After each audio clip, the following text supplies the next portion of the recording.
Entonces la competitividad se tiene que lograr en base, número uno, de una buena gestión, en base, número dos, de crear un equipo multidisciplinario dentro y fuera de la cancha. Por eso creamos la primera área de performance de todo CONCACAF.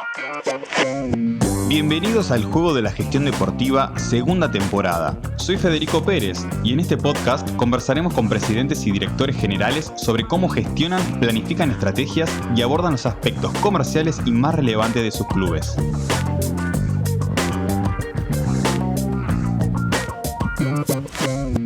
Hoy nos acompaña Javier Salinas, director de selecciones nacionales de la Federación Nicaragüense de Fútbol, con un proyecto enfocado en rendimiento y competitividad para llevar a Nicaragua a la Copa del Mundo. Porque fuera de la cancha se juega otro partido. Empecemos.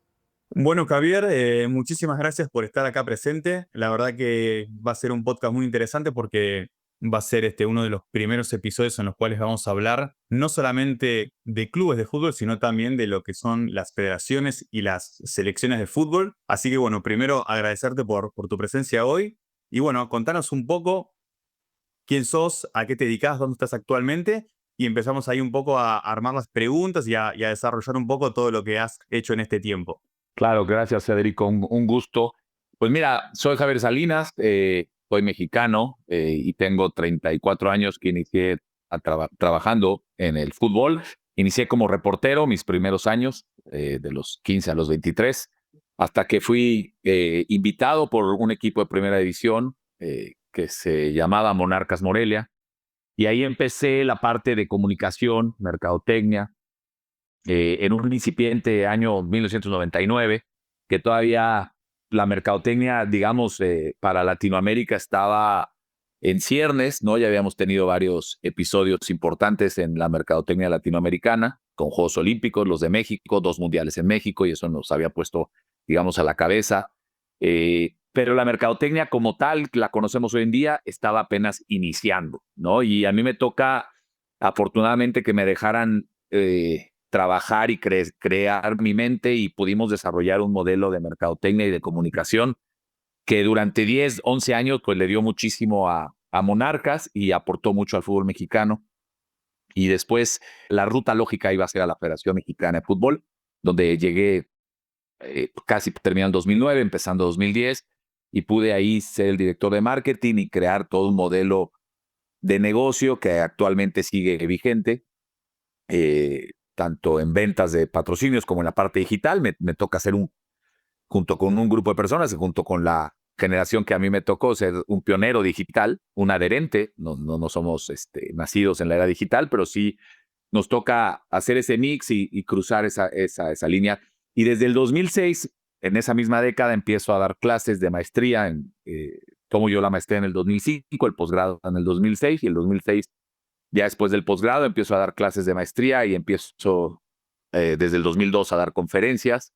Y es ahí donde encuentro que la parte de trabajar en el fútbol es muy importante compartir y muy importante ayudar a que crezca la industria, ¿no? Y lo tomo ya como mi forma de vida, como una misión, no solo trabajar para el fútbol, sino poder ser un precursor y catapultador de nuevos conocimientos para generaciones nuevas, para mi misma generación y para la industria en general.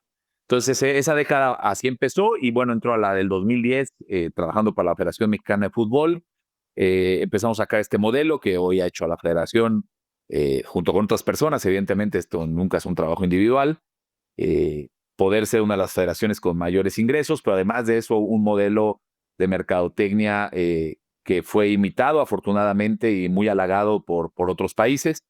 Y posteriormente, en ese mismo sentido, se crea la Liga MX, una de las primeras ligas en Latinoamérica que se separa de la federación para justamente darle ese empuje de imagen deportivo que se desarrollara más eficientemente en materia deportiva, pero también que tuviera un enfoque hacia el aficionado. Y me toca desarrollar ese modelo de negocio, y ahí creo que también cambia un poco la visión, porque es totalmente enfocado, y que creo que se ha perdido hoy en día en el fútbol mundial. Se está perdiendo el enfoque al aficionado, y es un enfoque que fundamos la Liga MX a mediados del año 2012, y de ahí me paso de la federación, me voy con la liga y continúo con la liga.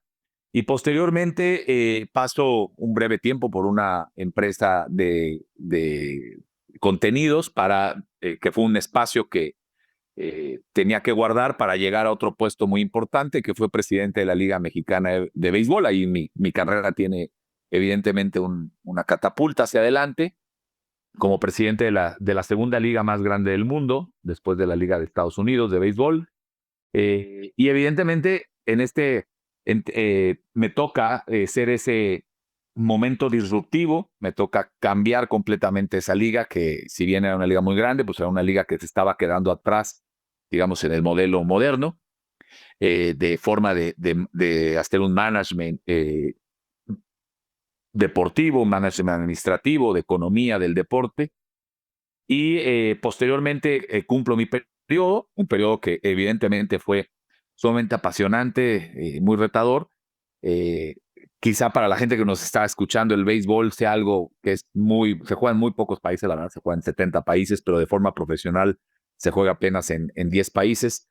Pero México es muy arraigado, es un deporte muy fuerte, además somos vecinos de Estados Unidos y evidentemente eso genera que el béisbol sea un deporte importante. Podemos transformar la liga, cumplo lo que a mí me tocaba hacer, que era ser ese presidente disruptivo y empezar las bases para que la liga creciera de una forma moderna, ¿no? Y creciente.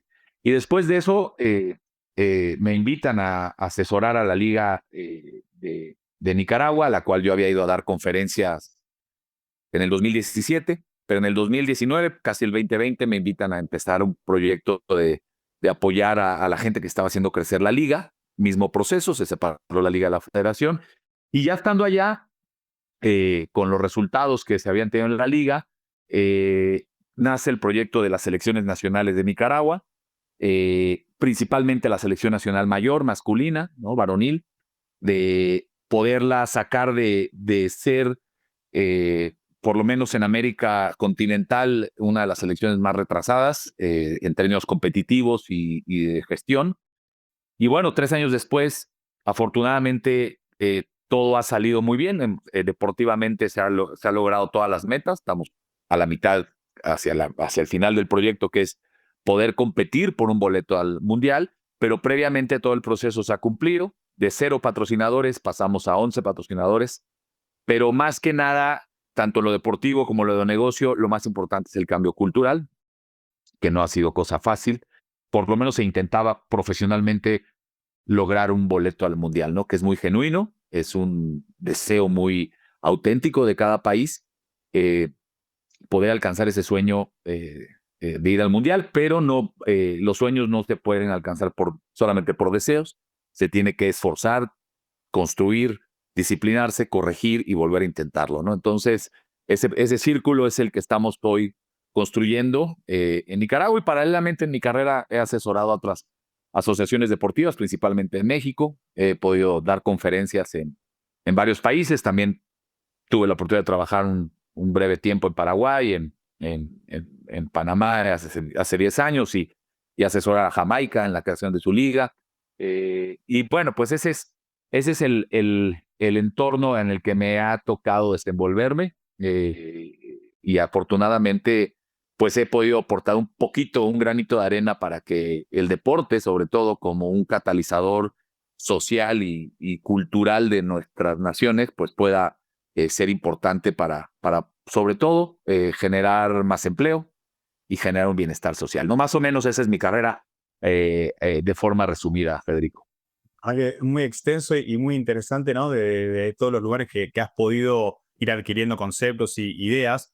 Y acá la pregunta que te hago, la primera pregunta sobre tu arribo al proyecto de selecciones es, ¿con qué te encontrás, no? Porque hablabas de que hay un cambio deportivo, pero también cultural. Entonces, lo primero que te quiero preguntar, para cualquiera que también puede estar en una situación similar o que llegue a un lugar en el cual tiene todo para hacer crecer, es, ¿con qué te encontrás? ¿Cuál es la dificultad que tenés? Porque a nivel quizás, como decías vos, ¿no? De los patrocinios y demás, obviamente todo un plan, una estrategia, pero tenés todo para poder avanzar, que igualmente se necesita trabajo, no solamente con una buena idea, pero quizás lo de la parte de la mentalidad es que lo que más me interesa de cómo logras a una selección o a un país que no está acostumbrado a los mundiales, que está acostumbrado a conformarse quizás con menos o con poco, para hacerle cambiar esa mentalidad, ese chip, y puedan, obviamente, en un mediano o largo plazo poder llegar a esos resultados, o por lo menos que se vayan viendo de a poco y que puedan incluso hasta creer más de lo que uno puede creer, ¿no? Sí, es, es muy interesante lo que preguntas porque el fútbol tiene un defecto, ¿no? El defecto es que es un lenguaje universal, es tan fácil sus reglas, ¿no? La regla más complicada es la del fuera de lugar, que realmente también es fácil entenderla. Y el fútbol, bueno, por lo menos en el siglo XX, al entender la televisión, pues es un deporte global, pero también es un deporte que se le falta el respeto de una manera muy fácil. ¿Por qué? Porque todo mundo puede opinar de fútbol, todo mundo cree saber de fútbol en sus, digamos, tres aristas, ¿no? Yo lo divido en la parte deportiva, la parte de negocio y la parte social. Entonces, todo el mundo cree que sabe y todo el mundo cree que puede opinar. Y el deporte en general tiene esa deficiencia.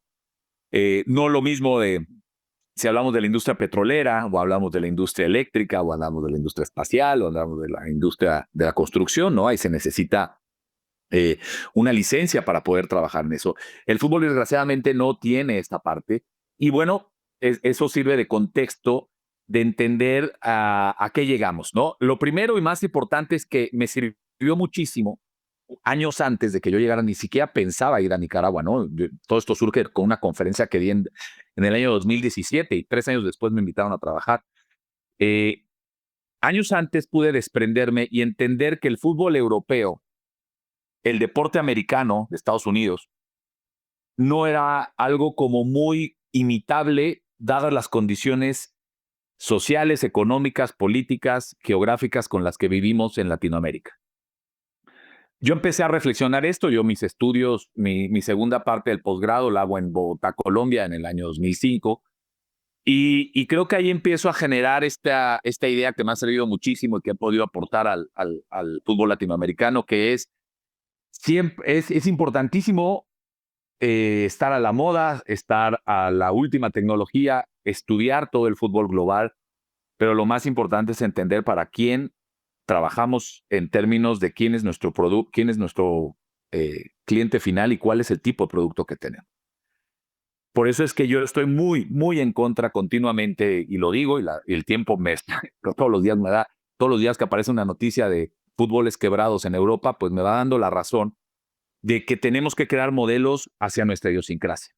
Entonces, esta formación que, digamos, tuve 10 años antes de llegar a Nicaragua, y este estudio y estar metiéndome a temas de sociología, temas muy profundos de antropología social, que traté de estudiar paralelamente a mi carrera, me permitieron entender que cuando llegas a otro país, en los países previos donde estuve, lo peor que puedes hacer es intentar imitar modelos europeos o modelos de Estados Unidos, incluso japoneses, porque es un gran ejemplo Japón, en el caso del béisbol, por ejemplo, sino teníamos que sí saber que en la globalidad existe cosas muy buenas, pero que también tenemos que poner los valores latinoamericanos, nuestra idiosincrasia, y entender que la economía de nuestros países, en términos comparados con algunos como Europa, pues es muy pobre, sobre todo con Europa occidental, no con Europa del Este.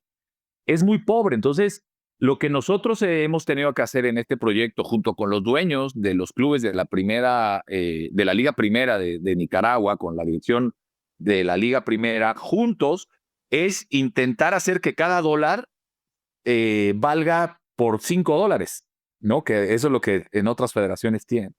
Entonces, el primer tema es contextual. El segundo tema es el cambio radical que tienes que hacer desde la mentalidad, pero no de los jugadores. El cambio de la mentalidad de los jugadores es la última consecuencia de un cambio de mentalidad desde la gestión deportiva. Si tú no cambias la gestión deportiva, no hay discurso que se crean los jugadores, que además estás hablando de gente en promedio menor de 27 años, entonces que está en un proceso de mucha juventud, y que no es fácil a esa edad poderles implementar un proceso de credibilidad cuando quizá sus años formativos de joven no lo tuvieron, y quizá están en un momento bien complicado porque están yendo hacia la adultez, hacia la última etapa de jóvenes, no son jóvenes adultos. Entonces es complicado, y al final del día lo más importante era un cambio multidisciplinario alrededor de la selección para entonces entrar con el tema de los jugadores. Primero se tenía que plantear un proyecto real y sensato. El fútbol se mide por resultados y creo que ese es otro de sus defectos. Se tendría que medir realmente por los procesos para alcanzar la competitividad. Después de la competitividad vendrán los resultados. Tú no puedes esperar ganar un título de lo que sea o poder calificar a la Copa del Mundo si no primero te convertiste en competitivo. Entonces nosotros en el panorama general y en el proyecto original es elevar la competitividad del equipo. ¿Y cómo se eleva la competitividad? No se olviden del contexto, sabiendo dónde estamos parados, sabiendo quién es Nicaragua y sabiendo contra quién nos íbamos a enfrentar en términos de conseguir ese boleto. Entonces la competitividad que tiene que lograr en base, número 1, de una buena gestión, en base, número 2, de crear un equipo multidisciplinario dentro y fuera de la cancha. Por eso creamos la primera área de performance de todo CONCACAF, ya de forma formal. México tiene una, pero es con otra tinte, sí. Bueno, nuestra área de performance es de 8 personas, la de México es de 42, ¿no? Entonces es un poco diferente, ¿no? Por el tema presupuestal. Pero por lo menos en Centroamérica hicimos esta innovación del equipo de performance que se compone de nutrición, medicina de alto nivel, sobre todo preventiva y de alta recuperación, que hoy está el secreto del fútbol competitivo, es recuperar rápido a los jugadores, la parte de psicología, la parte de inteligencia deportiva, la parte muy importante que es la cuestión física, importantísima. Y en ese equipo multidisciplinar no pertenece, pero sí tiene que estar en correlación la parte de mercadotecnia. Es muy importante y más adelante explico por qué. Pero este equipo multidisciplinar empezamos a trabajar junto con el nuevo entrenador, porque hoy los entrenadores creo que se les da más importancia de lo que tienen, pero el entrenador debe ser parte del equipo multidisciplinar. Ya no esta persona unipersonal, toma de decisiones únicas, sino hoy tiene que estar alimentado. Eso alrededor de bajar la edad del equipo, la bajamos para competir, ¿no? De una manera más dinámica, de una manera más fortalecida dentro del juego. Evidentemente, lo más importante es buscar el bienestar del jugador, subirle la competitividad a base de estos elementos multidisciplinarios. No podemos competir contra la selección que me digas del mundo, desde las top hasta las selecciones con las que realmente vamos a pelear el boleto, si partiendo de un tema fundamental que es tener un sistema de juego. Y eso es parte del entrenador, parte de inteligencia deportiva. Y posteriormente podemos tener el mejor sistema de juego. Los jugadores se lo pudieron haber aprendido, están cómodos, lo manejan, si no tienen el rendimiento físico. Te pongo un ejemplo. Cuando empezamos a hacer las primeras métricas con tecnología que hubo que comprar, porque no existía tecnología moderna en la federación, las primeras métricas nos daban tanto en lo que se mide, velocidad, fuerza, resistencia, capacidad aeróbica, etcétera, pues las métricas contra las selecciones estábamos abajo. Entonces necesitábamos un proyecto y un programa para crecer de alguna manera. No íbamos a emparejar, por lo menos, y no lo vamos a hacer. Nos hemos acercado muchísimo físicamente con los jugadores que más convocatorias llevan a poder establecer un parámetro de competitividad. Y esto se basa en la mente del jugador. Por eso la psicóloga ha tenido un gran trabajo y un gran desempeño en poder cohesionar la mentalidad de un equipo que nunca ha ganado nada, más que individualmente los jugadores, pues varios han sido campeones en su propia liga, pero externamente nunca ha pasado nada. Y posteriormente pasar a una mentalidad de un trabajo en equipo, de esfuerzo, y esto es muy importante, las llaves que tiene cada jugador, ¿no? Cada jugador tiene cosas muy positivas. No importa si es habilidoso o no es habilidoso, si es central o es delantero, todos tienen una mentalidad y unos drivers emocionales que hay que, con un botón de una máquina, lo aprietas y jale. Todo esto aparejado con el técnico. Y hay una parte muy importante, la profesionalización de la gestión. Esto es llevar al jugador a un tema de que se sienta atendido, querido. Es muy importante el amor dentro de un equipo. El amor, que haya sentimientos, que haya camaradería. No sé si se llega a dar la amistad, eso es otra cosa que se produce afuera, pero sí durante el tiempo que estemos juntos, como ellos lo saben, y desde el día uno es, siendo compañeros, siempre voy a dar el hombro por ti.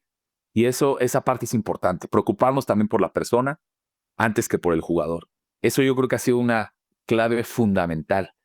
Si los vemos como personas, entonces nos preocupamos por su entorno, por su forma, y creo que eso ha sido muy importante. Después los códigos disciplinarios, que no hemos inventado nada, que no se haga en el fútbol más profesionalizado, hacerles ver que la disciplina no es un acto de superioridad entre quien manda y quien debe obedecer, sino la disciplina es la mejor forma, es un lenguaje donde si todos acatamos la disciplina, evidentemente estaremos más conformes y mucho más a gusto para poder hacer lo que más nos gusta, que es el fútbol, ¿no? Ellos jugarlo y nosotros administrarlo. Entonces, eso también fue importante. Entonces, toda esa contextualización, evidentemente, también dentro del proyecto estaba la resistencia al cambio. Siempre en cualquier proyecto a veces se nos olvida que cualquier proyecto que quieras emprender, y esto es una condición humana, va a tener resistencia. Va a tener resistencia de aquellas personas que los estás sacando de una zona de confort, de aquellas personas que los exhibes porque no hicieron su trabajo antes de que tú quisieras hacer estos cambios. Genera una resistencia al cambio porque el ser humano tiende, y nuestro cerebro siempre tiende a estar en un estado de neutralidad, y un cambio representa retarte a ti mismo. Siempre llegar a algo desconocido da miedo. Esta es otra condición humana. Ir a lo desconocido genera miedo, y muchas de estas cosas, por ejemplo, la tecnología, pues evidentemente genera hacia dónde vamos, ¿no? Cambiar los pequeños detalles generan resistencia, ¿no? La manera en que viajaba la selección, la manera en que se disponía la coordinación y gestión de un viaje. Entonces, todos esos pequeños detalles que, si bien no meten goles, suman a la posibilidad del estado emocional del plantel para competir. Eso es lo más importante. No te olvides de eso, Federico. No se trata, no, aquí la palabra que nos ha faltado en el discurso de los últimos 20 años, cuando el fútbol ha tenido un crecimiento exponencial en la profesionalización, es la palabra competitividad. Todo mundo quiere hacer las cosas bien para ganar. Y nos saltamos este proceso que es competir. No nos olvidemos de España.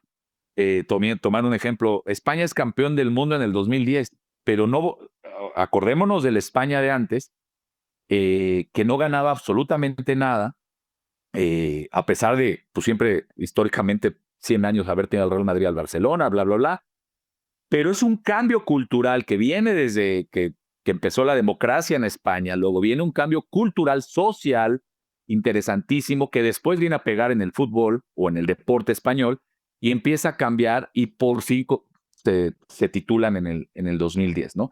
Entonces, la competitividad, sin duda, lo único que no te va a llegar, no tiene falla en términos de que siempre vas a estar compitiendo. No te va a desilusionar ser competente. Eso es lo más importante. Ser competente te permite estar en un estado de que puedes perder, pero la vas a pelear. Y puedes mucho más fácil ganar. Desgraciadamente, el fútbol hoy está totalmente envuelto hacia el negocio. Me sorprende, me asusta que ya es el negocio por el negocio. Y nosotros, creo que en Nicaragua, como en Latinoamérica, somos la última frontera, porque Europa está totalmente rendida al negocio ya. Estados Unidos, como gran líder mundial en términos de espectáculo deportivo, pues bueno, está totalmente avasallado por el negocio. Y creo que quedan pocas fronteras, ¿no?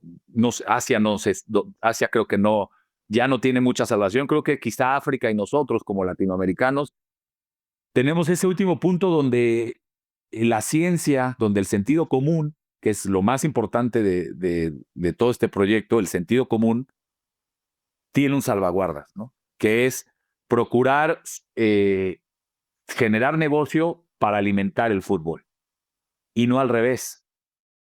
Adentro de Nicaragua no lo hice yo, me toca liderar el proyecto, sí, pero es en compañía de la Liga Primera, de la gestión de la Liga Primera, que ha sido una ayuda inolvidable, y hemos podido ir gestionando este club que ya da de qué hablar, que ya compite, que estamos esperando en marzo la fecha FIFA, donde nos jugaremos el boleto a la Copa Oro, que estamos esperando junio para reactivar las eliminatorias mundialistas donde vamos invictos.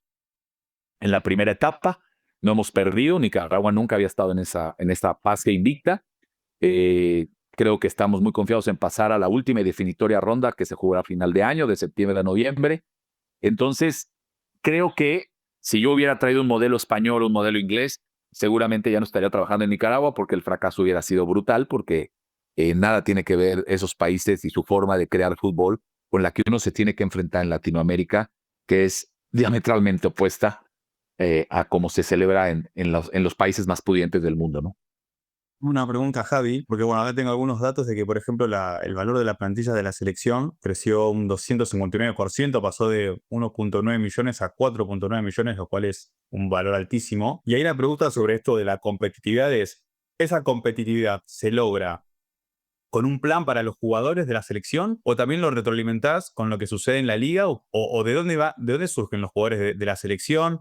¿Ellos compiten en ligas quizás mejores, no? ¿Cómo articulás, ¿no?, lo que es la liga, que también has estado ahí, con lo que es la selección y sus jugadores para que puedan lograr esa competitividad? Que entiendo que no creo que sea solamente ordenar algunos factores psicológicos de nutrición y deportivos, sino que también tiene que haber en lo que es el juego y en la técnica. Sí, y el arbitraje.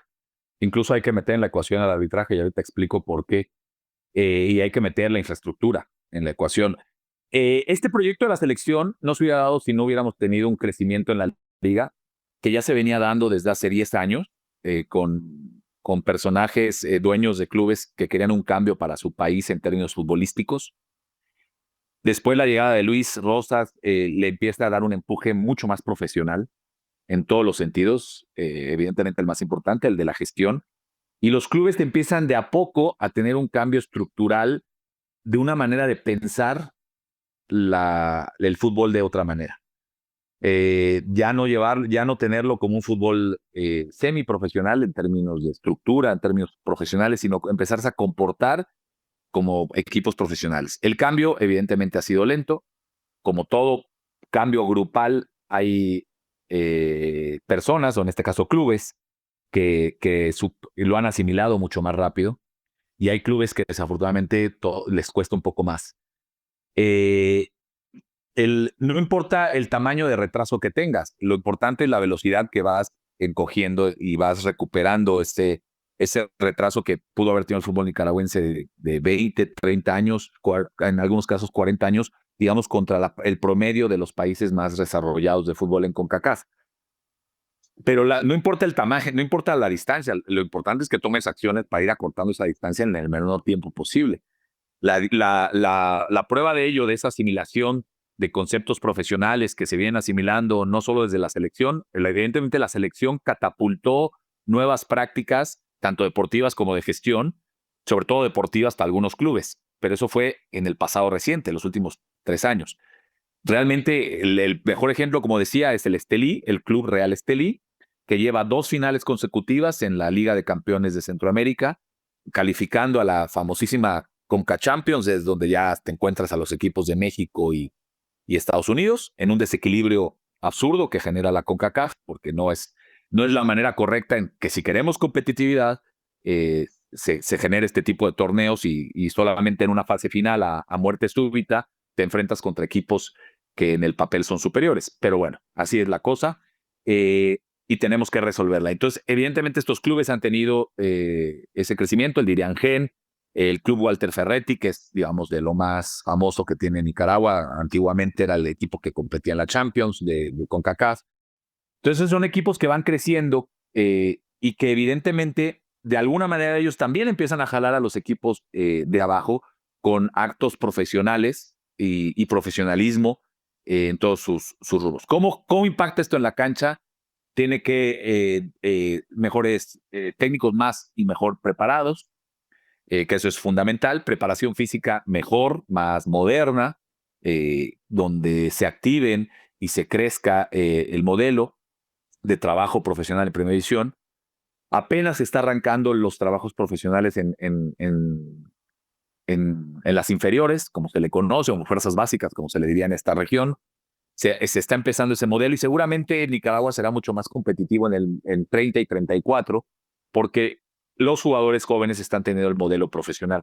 Hoy los jugadores que tenemos en la selección, desgraciadamente la mayoría no tuvieron un modelo profesional de 14, 15, 16 años que es básico para cuando llegues a la alta competencia tengas suficientes herramientas construidas, tanto cognitivas como físicas, para poder afrontar el alto nivel de competición a nivel selecciones nacionales. Pero con lo que se tiene podemos competir hoy, ¿no? Con lo que ya expliqué anteriormente.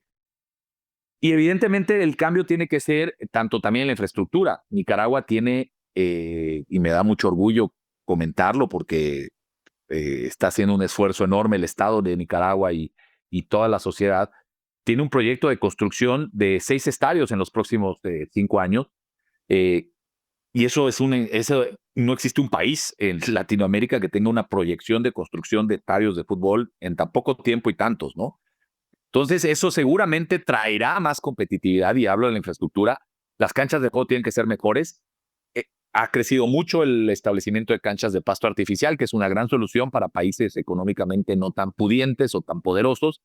Y las canchas de pasto sintético, si bien no son lo ideal, pero resuelven poder jugar en un campo donde se pueda jugar fútbol de una manera, digamos, si nos ponemos de acuerdo, jugar bien al fútbol, ¿no?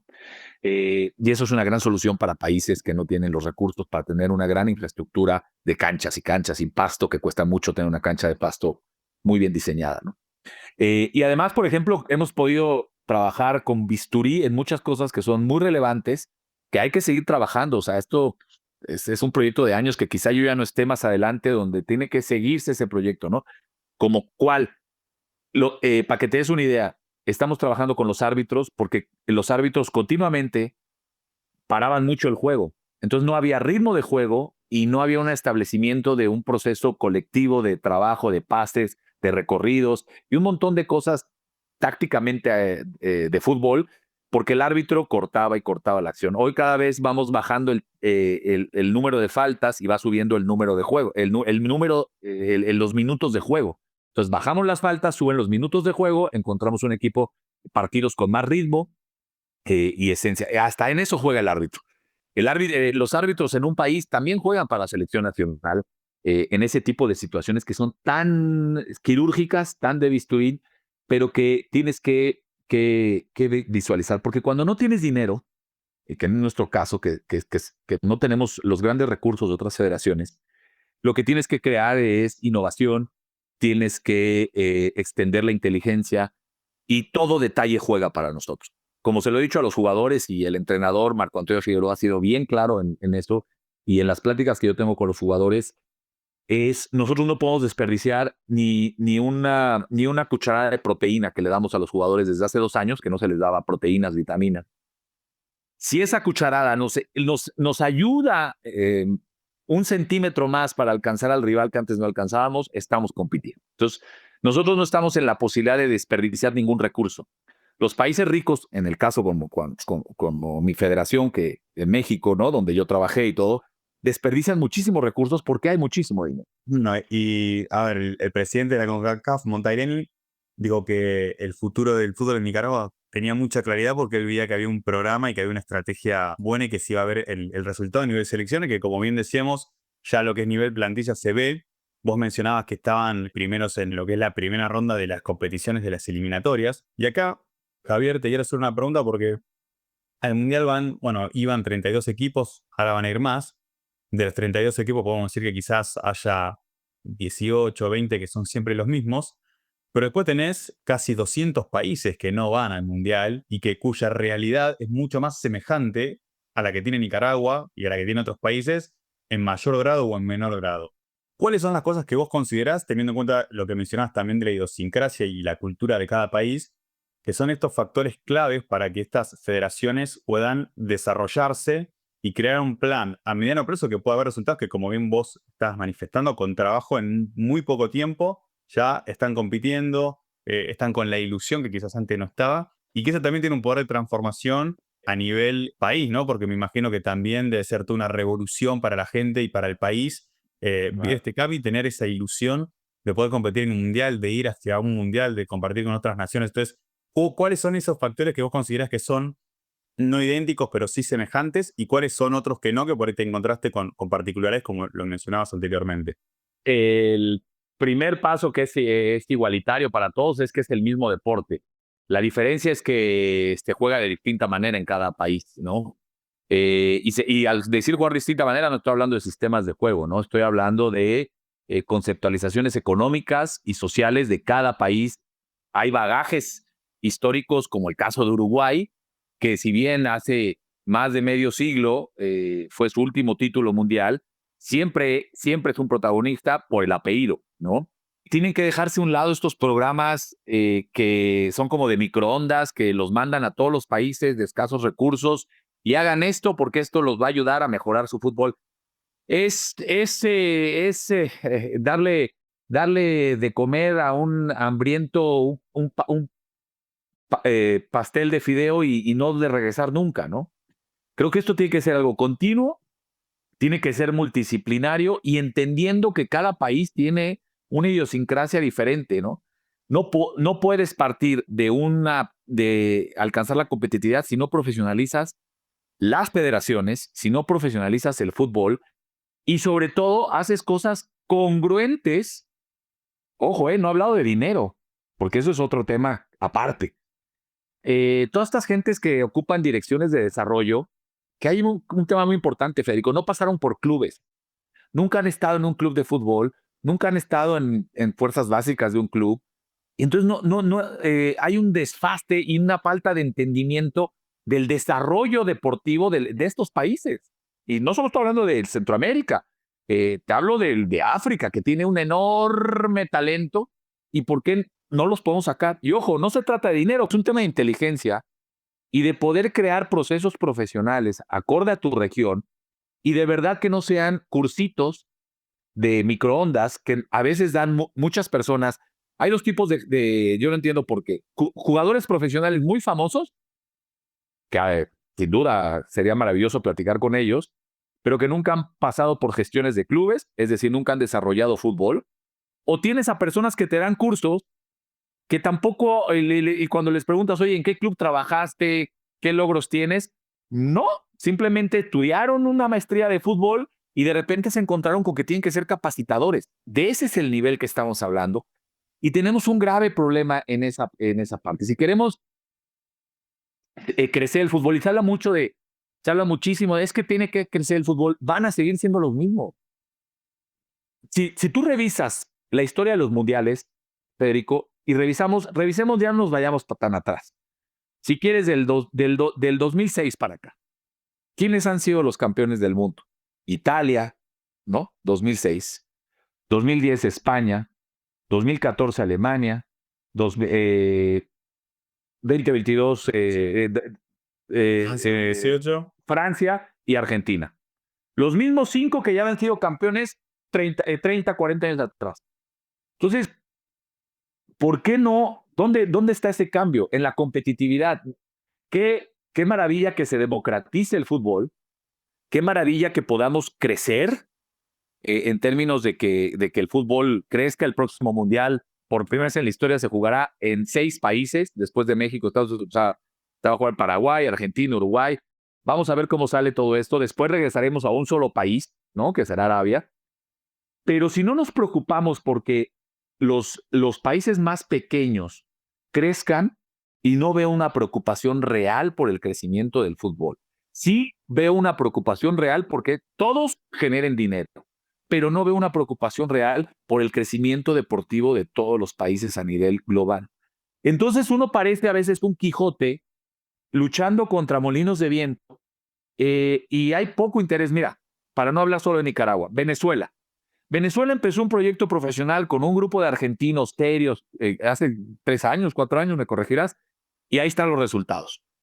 ¿Empezaron desde dónde? Un tema que también empezó Nicaragua, desde lo físico.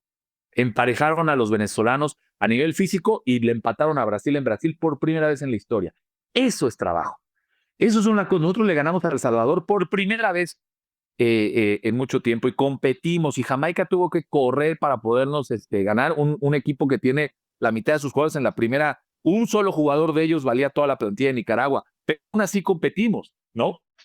Entonces, creo que hoy el tema fundamental es que realmente hay una preocupación por crecer y estamos desafortunadamente en un tema tan frívolo que ahora tú te metes a LinkedIn y todo mundo es especialista en desarrollo y cuando realmente revisas currículums dices, bueno, respetemos un poco al fútbol, ¿no?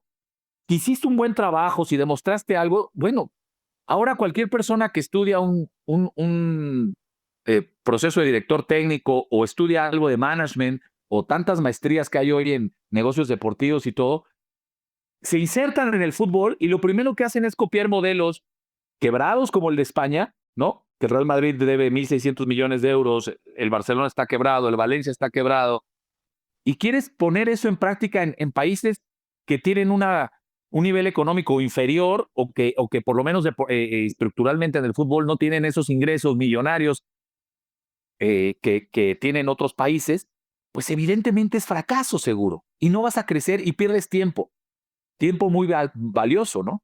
Debería de haber un sistema mucho más equitativo y de verdad creo que nos debemos de preocupar más por el desarrollo estructural multidisciplinario, profesionalizar las federaciones, porque si tú llevas algo que no tiene sustento, se va a derrumbar en cuanto ya no haya quien lo sostenga, ¿no?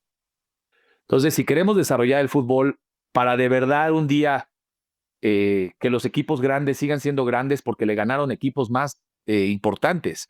Acuérdate que hay una máxima de la administración que se dice, la velocidad de un grupo no se mide por la del más rápido, sino por la del más lento. Entonces, tú eres tan fuerte como tu competencia lo es. Entonces, en la medida que no hagamos más poderoso a Argentina, a Francia, a España, a Inglaterra, a Alemania, a Brasil, que esos por el puro apellido ganan dinero, por el puro apellido, ¿no? Y se descuidan en sus procesos de desarrollo y de repente tienen una caída, pero vuelven a salir. Tus estructuras de fuerzas básicas están hiper desarrolladas y eso les garantiza más y más jugadores. Y si no pasa por ahí, pasa por el dinero y al final hoy hay un modelo de negocio que los nutre de dinero, ¿no? Todo el tiempo, aunque no quieran, hay una inyección de dinero a estos fútboles. Ok, perfecto, qué maravilla. Pero si no nos preocupamos porque el resto de los países de a poco vaya creciendo y les das migajas de lo que les sobra a los grandes, pues va a ser complicadísimo crecer el fútbol a nivel mundial, ¿no? Está claro, ¿no? Profesionalizar el deporte es ve y métete un país que no tiene apellido, que no tiene recursos y crea un modelo sustentable, porque trabajar con deuda es muy bonito, ¿no? Como en España. Yo no entiendo cómo puede quebrar el Valencia si el Valencia recibe 120 millones de euros de derechos de transmisión y aún así quiebras a un club. Entonces, algo no me cuadra. Entonces, yo siempre yo dejé ir a congresos internacionales, fui muchos años, porque realmente era escuchar las mismas tonterías que el Fan Experience, que el Real Madrid, que el Liverpool, que el Arsenal, y realmente pues yo trabajo en Latinoamérica y no me servía esos ejemplos. Aprendí más de cómo el Nacional de Medellín salió de su crisis de narcotráfico, cómo River Plate salió de una crisis de segunda división, salió para arriba, cómo continuamente esos equipos que se van, pero no por un tema de que gasten más, sino por un tema país, que el dinero no estaba, cómo México, sin tener en selección mayor un título importante, pudimos generar una selección con suficientes recursos para crear una industria de muchísimo empleo, pues bueno, con narcotráfico, con inseguridad. Eso es lo que creo que deberíamos de estar pensando. Como un día se me ocurrió en mi Twitter, cuando tuiteaba, decir que el modelo latinoamericano, Europa debería de aprender más del modelo latinoamericano. Oh, se me vinieron encima los mismos latinoamericanos. Eso fue hace como 10 años. Pero hoy no sabes el gusto que me da ver a Argentina, el modelo de aprovechando su título mundial, aprovechándolo para poder por fin establecer en una capacidad, como hoy está España, Inglaterra, Italia, que ya tienen solitos, ya cae el dinero, pues que ya caiga el dinero de esa manera para poder producir. Y no se trata, Federico, de ganar y perder, porque al final hay solo 8 campeones del mundo para 208 países. 208 países, es decir, 200 países no han podido ser campeones del mundo, ¿no? 200. Y de los cuales con posibilidades reales habrá otros 10. Estás hablando de que 190 países no tenemos ningún chance de ser campeón del mundo. Entonces, ¿qué? ¿Abandonamos el fútbol? cerramos todo y que no exista el fútbol más en nuestros países. Pues no, porque es más importante como un código de conducta, un código de representatividad, un código de identidad, pero tenemos que ayudar a que el fútbol crezca. De nada sirve darle más dinero al rico y que el pobre siga siendo pobre para que lo golees y tú sigas inflando el pecho diciendo soy una gran selección. Pues eso no es la competitividad, ¿no? La competitividad real es cuando en 1962 México gana su primer partido en Copa del Mundo, que le gana a Checoslovaquia 3-1, y Checoslovaquia termina siendo subcampeón del mundo. O sea, México, que no avanzó a la siguiente ronda en Chile, le gana al posterior subcampeón del mundo. Eso es competitividad. Ahora lo hemos perdido en absoluto, ¿no? Entonces, creo que el ejemplo de Nicaragua en el tiempo, bien documentado, espero sirva para que países de escasos recursos de verdad tengan el poder de llevar a sus selecciones no a ganar, a competir. Y si compites, quiere decir que todos los procesos alrededor están profesionalizados. Eso es lo más importante. Profesionalizar federaciones, ligas, estructuras. Incluso el proyecto de Nicaragua ha ayudado a los patrocinadores a saber ser patrocinadores. No, porque hay que saber ser patrocinador, no nada más es darle dinero a una entidad deportiva y ya está. Hay que enseñarles a activar su patrocinio, a generar retorno de inversión. Bueno, pues un proyecto 360 grados a eso ayuda, ¿no? En principio hablabas de esta creación del departamento de performance, ¿no? Que un poco ayuda a esta competitividad. Y también mencionabas como un punto aparte la importancia del departamento de marketing o mercadotecnia, ¿no? Y acá para poner algunos números en lo que es social media, Nicaragua es número 1 en interacción de cada 1.000 seguidores, superando ampliamente a Estados Unidos y a México. Es el que mayor interacción tiene en las principales plataformas, con un crecimiento de más del 350%. Entonces, acá te pregunto si tenés ejemplos concretos de cuáles han sido las claves para poder encontrar este vínculo, ¿no? con el aficionado, con el hincha nacional de la selección. Y bueno, y la importancia que tiene esto para ustedes de que sea un crecimiento conjunto, ¿no? Y no solamente de algo de darle solamente a los jugadores, sino también de que haya toda una nación detrás y empujando para retroalimentar eso y que también puedan generar mayores ingresos, con los ingresos reinvertirlos, como decías antes, en canchas de fútbol, aunque sean de sintético, ¿no? Entonces, ¿qué han hecho y cuáles son las claves para poder también vincular y hacer que todo el ecosistema se retroalimente con marketing, social media, sponsors, generaciones de ingresos y reinversión de esos ingresos? Claro. Mira, un concepto inicial para contestar esta pregunta, Federico. No existe alto rendimiento sin recursos, ¿no?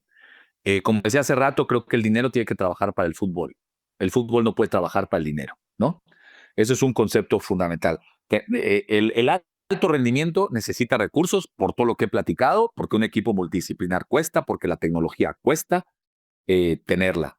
Entonces, es fundamental crear infraestructura mercadológica alrededor de cualquier equipo para poderle generar esos recursos. Y esos recursos también pasan por el aficionado. ¿Cuál es la clave? La clave se llama identidad. Si tú no tienes identidad, prácticamente es como si no tuvieras alma, ¿no? El alma es lo que nos nos individualiza entre todas las personas, ¿no? Entre la diferencia entre Federico y Javier, pues es su alma, y en esa alma tenemos nuestro sentido de la vida y nuestra concepción del mundo. Pues es exactamente la identidad. Un equipo, una selección nacional en este caso, tiene que tener una identidad y una idiosincrasia. Los ejemplos, pues bueno, tu país es uno de los ejemplos más claros de una identidad, creo que hasta a veces exagerada, hacia con el fútbol y con la marca selección. La identidad italiana, la identidad española, ¿no? Cuando empieza el proyecto en Nicaragua, en el análisis previo para la creación del proyecto, una de las primeras cosas que relucen y que ya sabíamos desde la liga en Nicaragua es que nos faltaba identidad.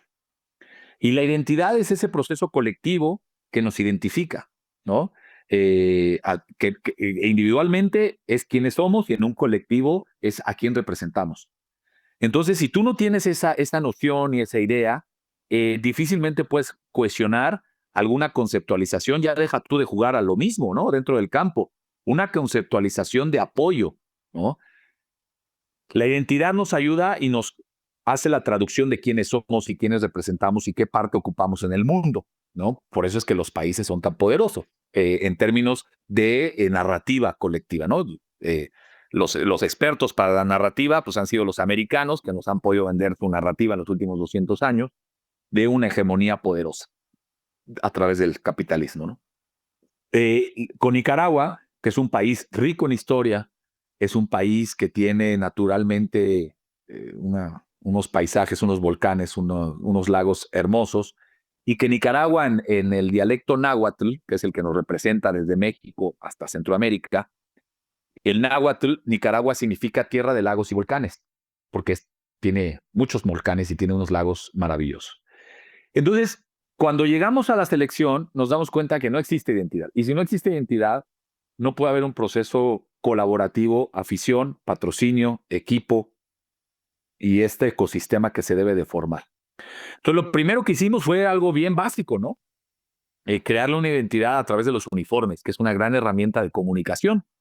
Los uniformes de los equipos que a veces ocupan el lugar de una bandera nacional, prácticamente, ocupan esta credencial de identidad, ¿no? Es más importante, en lugar de tener una cédula de identificación, a veces porto la playera y ya me estoy identificando como como que soy de un país. Incluso cuando vivo fuera del país es muy importante que traiga la playera de la selección, ¿no? Pasa lo mismo con los clubes a una escala menor, porque un club muy probablemente represente algo más pequeño, que puede ser un barrio, o representa una forma de pensamiento, o representa un estilo de vida, ¿no? Pero en las selecciones representa esa idiosincrasia, ¿okay?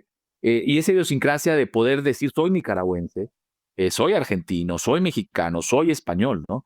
Y esa playera debe de tener valores entendidos y valores agregados. Porque tiene los colores, evidentemente, de la bandera, o tiene alguna representatividad por alguna causalidad, como le pasó a Italia, que no utiliza, Italia tiene verde, blanco y rojo, pero su uniforme es azul y tiene una explicación muy bonita, que no es el momento de explicarla, ¿no? Y así nos podemos encontrar diferentes momentos. Nicaragua tiene una bandera muy bonita, que es el azul y blanco, y evidentemente los colores estaban puestos, pero no había identidad. Entonces, ¿qué hicimos? Pues recurrimos al fundamento esencial de lo que nos representa. Nicaragua significa tierra de lagos y volcanes. Toda la conceptualización de uniformes, solo uno, no tenía eso. Todo el resto de uniformes de entrenamiento, de portero y todo, tenía motivos de lagos y volcanes. Y nos representaba de eso. Fue, pues, evidentemente un hitazo. Y un uniforme tenía el poema, uno de los poemas más bonitos de Rubén Darío, que es un gran poeta, maravilloso poeta de Nicaragua, y tiene una frase que representa mucho a Nicaragua, y la pusimos en el centro del pecho.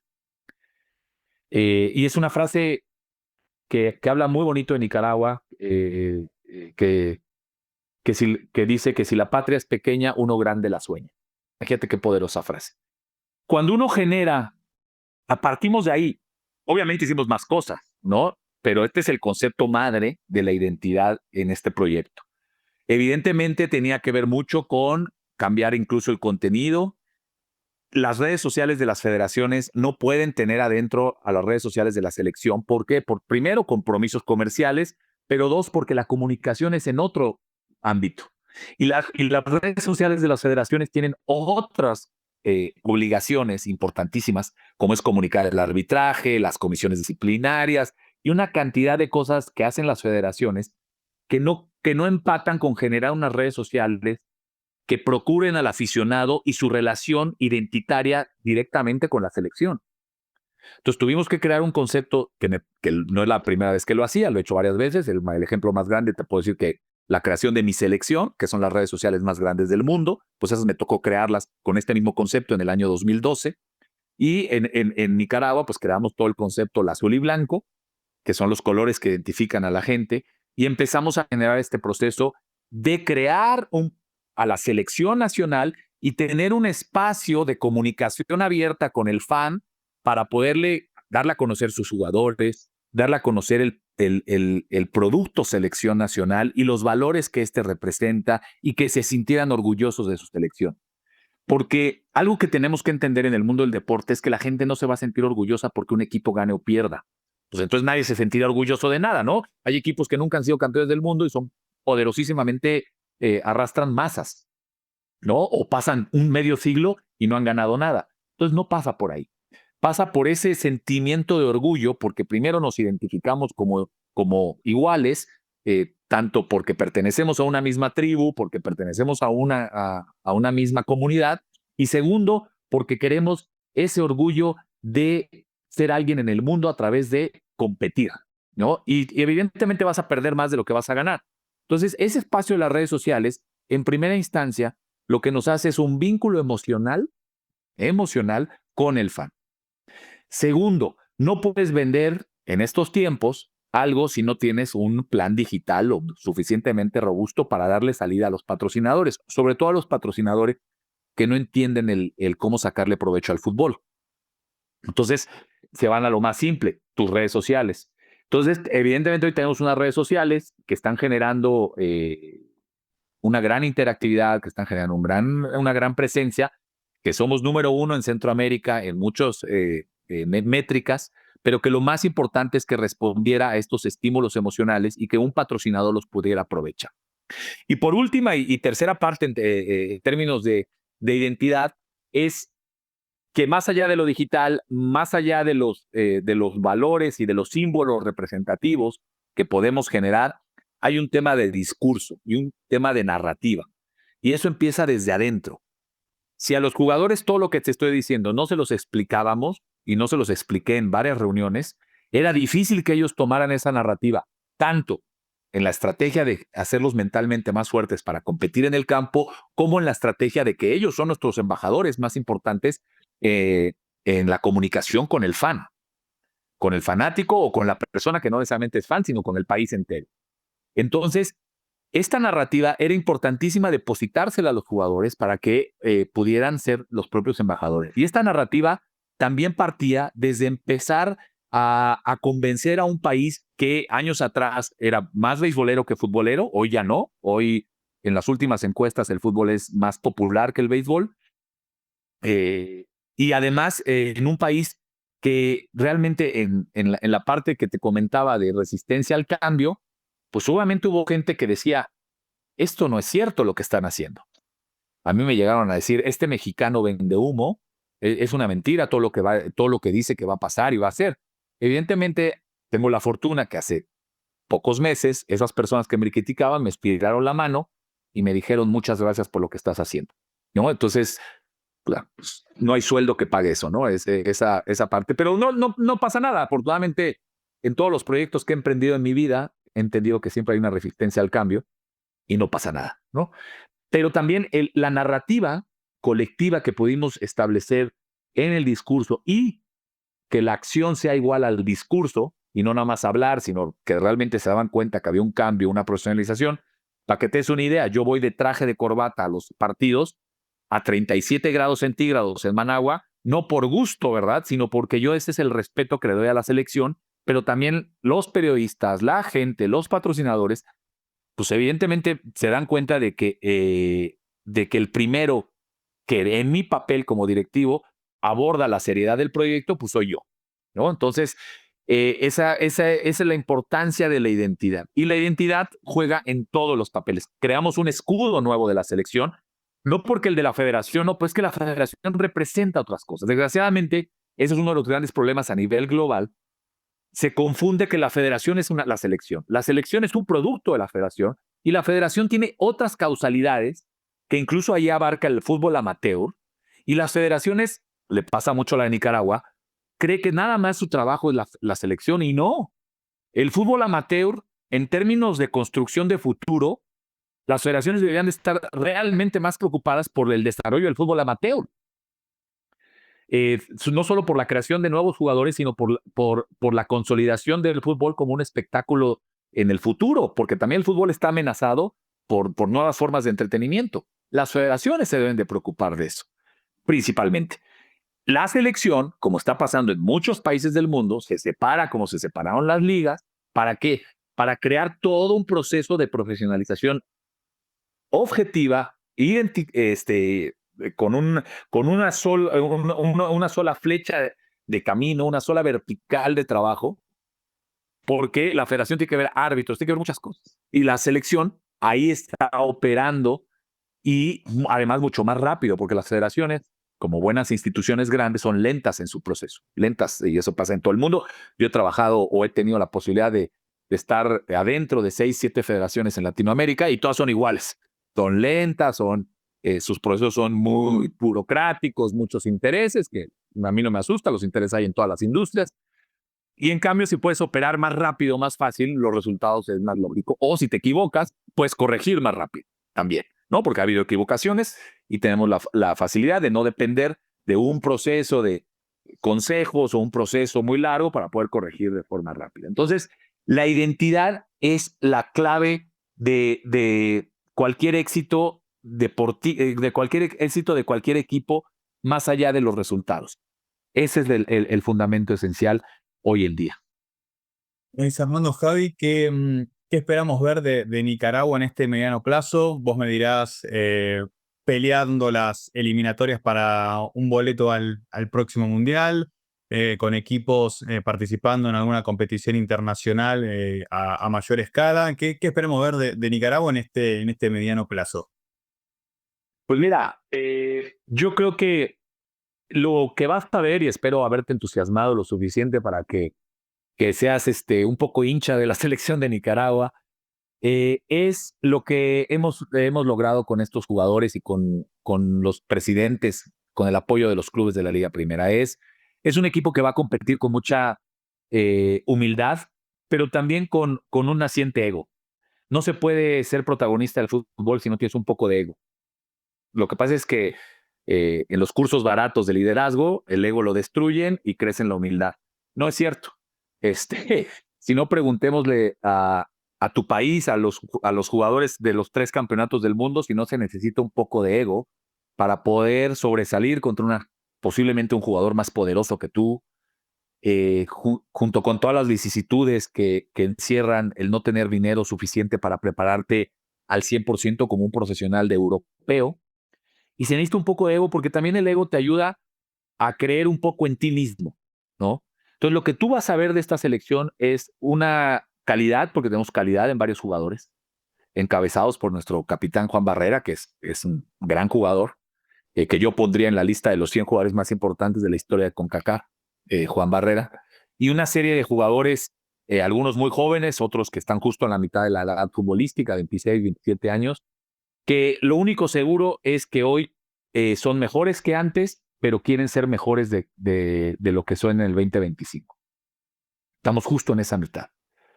Entonces vas a ver un equipo entregado, un técnico que ha podido establecer un modelo de juego.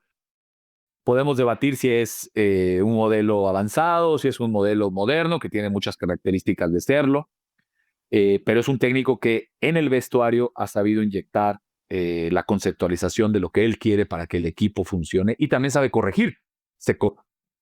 Estábamos jugando contra Jamaica, se equivocó en el planteamiento y sacó a 3, metió a 3 y el equipo mejoró muchísimo, ¿no? Un técnico valiente y que además reconoce que se equivoca.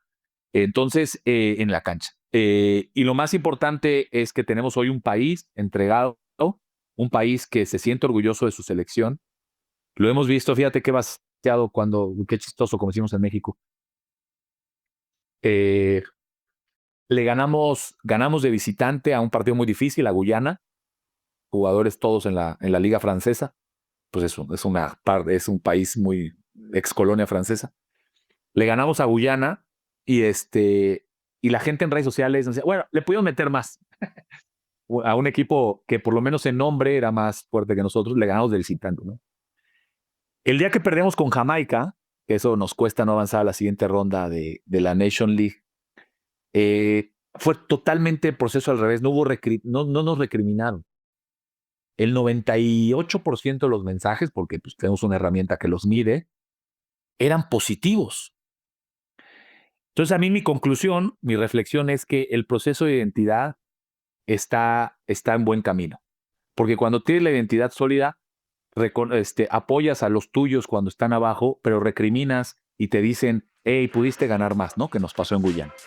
Entonces, más allá de cualquier otro análisis, para mí la identidad va por buen camino. Perfecto. Bueno, nada, muchas gracias y